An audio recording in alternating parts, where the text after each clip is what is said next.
Good day, everyone. This is me again, Mr. Zamora, and I am here to explain 7.R.4. Evaluate linear expressions. Okay, this is a very easy exercise, okay, where you just have to substitute the value of the variable into the equation to get the result that you want to get. Okay, so let's do it. Um, just by saying this, okay, we have this equation: x plus 4 equals what? Well, if we know what the value of x is, we can find out the final result, and we do. Okay, let me just change the thickness and also the color. Okay, and we do know that x equals 6. So instead of writing x, I am going to write what x values. So it is going to be 6 plus 14 equals what? Okay, it's easy, right? It's a very easy operation. So it is 20. The final result is 20. So I just type it in here, and yeah, that's great. Brilliant. 10 points. We got 10 points. So now the next one, c minus 1 equals what? Well, if we know what c is, and c is 3, we can say just 3 minus 1 equals 2. Excellent. W minus 3 equals what? Well, what is W? W is 13. So 13 minus 3 equals 10. All right. C plus 13. So in this case, C equals 3. 3 plus 13 equals 16. Excellent. Okay, this is one that I want to explain, that I want to take a little bit more of time to explain this one because of its nature. Let me just paste it in my Paint app. Okay, the first thing I want to explain is that sometimes you're going to see a variable, like let's say x, together with a number, let's say 6. When you see this, well, this is called the coefficient. I don't know if I'm going to spell it right. Coefficient. Okay, in Spanish, coeficiente. Okay, in English, coefficient.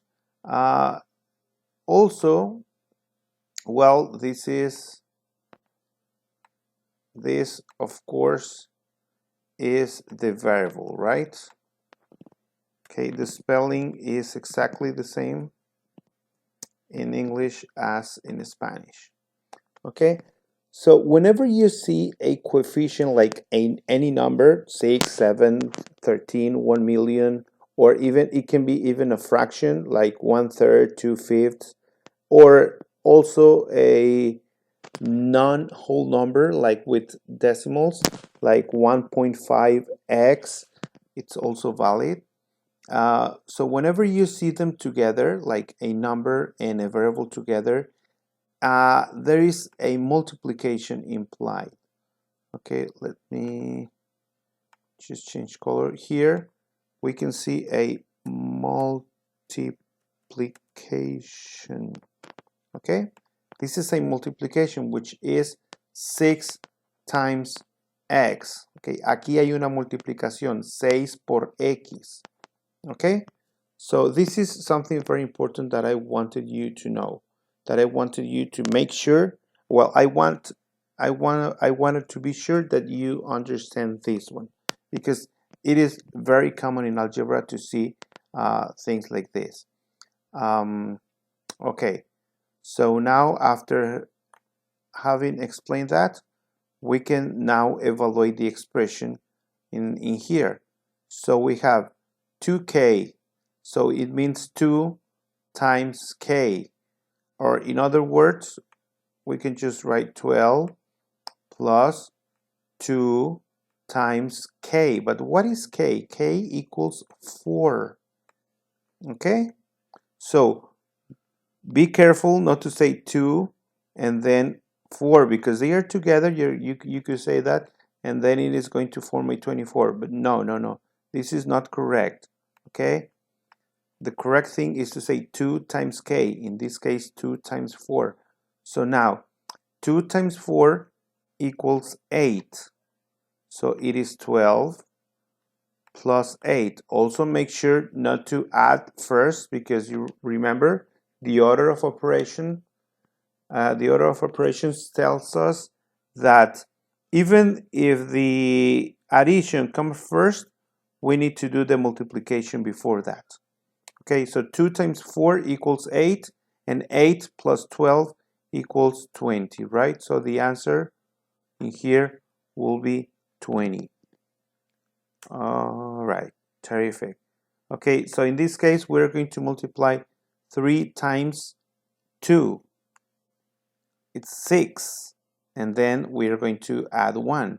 It is going to be 7.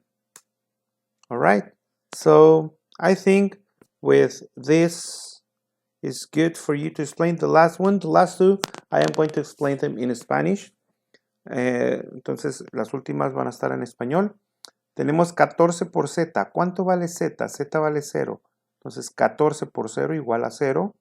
Y si a 0 le sumamos 4, pues va a ser igual a 4.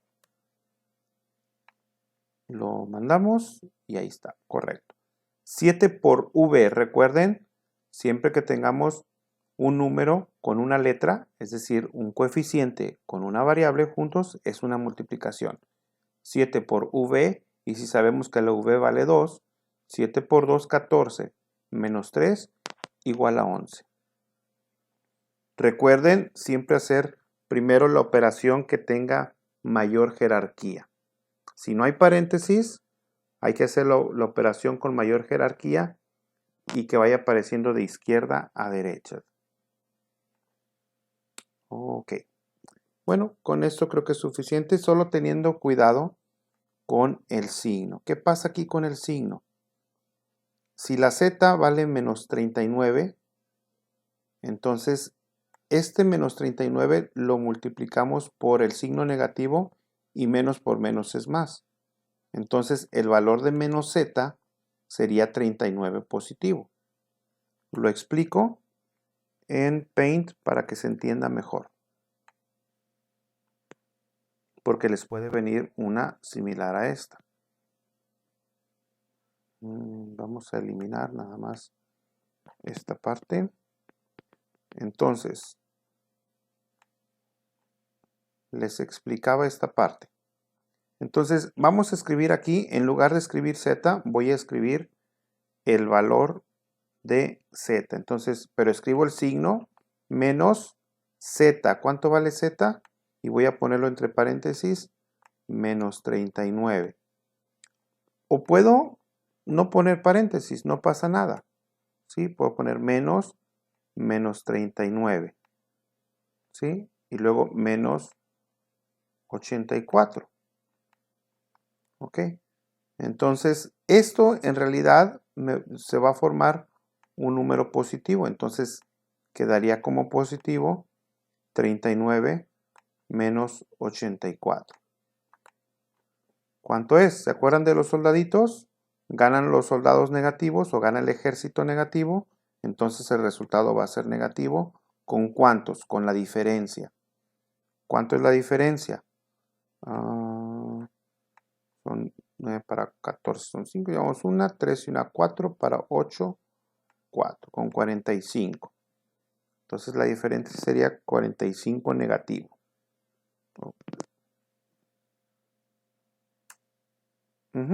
Ok, entonces el resto se los dejo a ustedes, chicos. Y pues bien, nos vemos hasta el próximo video. Bye bye.